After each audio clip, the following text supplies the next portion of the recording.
నేను ఒక కుక్క పిల్లని కొనబోతున్నాను. ఎంత సార్? 30,000. 30,000? ఏం మామ ఎక్కడ తోడుకొని వచ్చినావా? ఒకసారి కిందకి చూడు. దీంట్లో ఒకటి సెలెక్ట్ చేసుకొని పోయే ఆయనకి అమ్మేద్దాం. ఈజీగా ఈది కుక్కని కనిపెట్టేస్తాడు. ఆ నల్ల బంగారాన్ని ఎత్తుకో. నేను ఎవ్వడు కనిపెట్టాడు. పద. ఎంత మామ ఈ కుక్క పిల్ల? 50,000. జర్మన్ షెపర్డ్ పేరు విన్నావా? ఇది ఆఫ్రికన్ షెపర్డ్. నాకు ఇచ్చేయండి ఆ కుక్క పిల్లని. 50,000 ఇది. నా దగ్గర ప్రస్తుతం 30,000 ఉంది. 20,000కి బాండ్ పేపర్ రాసిద్దులే గాని.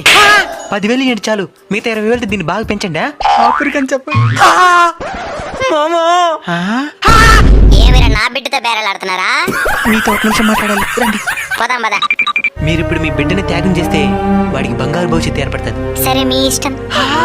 మీరు కూడా వేలకు వేలు ఖర్చు పెట్టి ఎక్కడెక్కడో కుక్కలే కాకుండా మీ వీధిలోనే ఆకలి తలమెట్టిస్తున్న కుక్కలను కూడా ఆదరిస్తారని ఆశిస్తున్నాం.